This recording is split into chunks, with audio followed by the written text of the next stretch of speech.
So I'm delighted to have Clarissa Brocklehurst here as our guest today. Clarissa is one of the foremost leaders in the WASH sector today around the world, and she's worked for many organizations in the WASH sector. She's worked for the World Bank's Water and Sanitation Program, WaterAid, many other clients.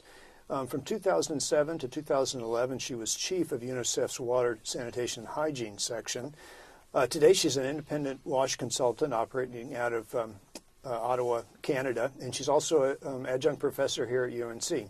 So, Clarissa, I'm so happy to have you here. Thank you so much for coming. It's a pleasure to be here. Great. So let's talk about the Joint Monitoring Program.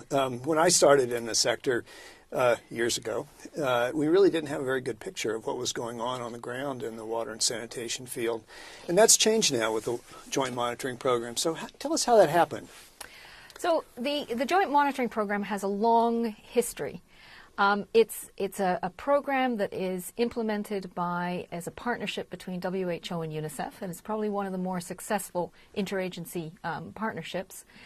To call it a program is a bit of a misnomer, because a program makes it sound like it's got hundreds of staff and maybe a uniform or something like that. And in actual fact, the two agencies run it using the resources of existing staff members. And the two agencies take turns every 2 years to produce a comprehensive report on progress on water and sanitation. And part of the history is that originally the information that was available, particularly to WHO that first did this monitoring, was information that was provided by governments. And there was a general feeling that this was of mixed quality. Some governments were very comprehensive in what they reported, and some governments less so. But this is the information that was produced.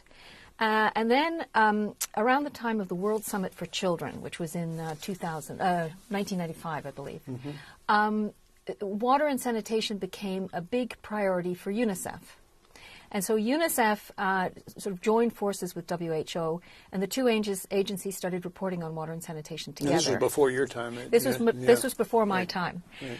And the next big sort of watershed was that because UNICEF, post-World Summit for Children, had a need for much more data on what was happening in children's lives around the world, UNICEF introduced a household survey called the Multi-Indicator Cluster Survey. And this joined another comprehensive household survey done by the United States, done by USAID, called the Demographic and Health Survey. Mm-hmm.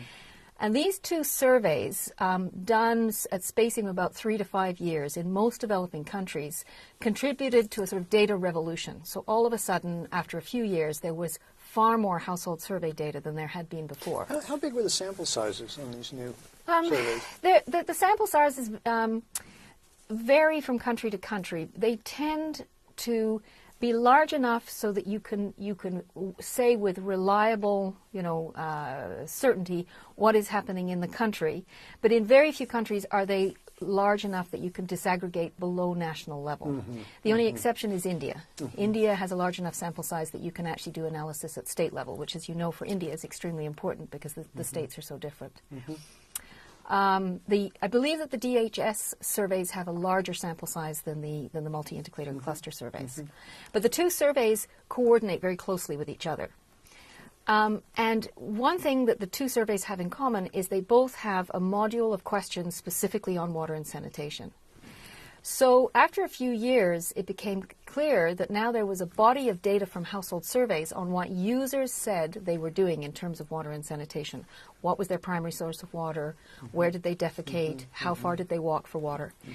And the people working on the JMP at the time said, okay, it's time to switch from data provided by governments to data that comes from these household surveys. Mm-hmm. So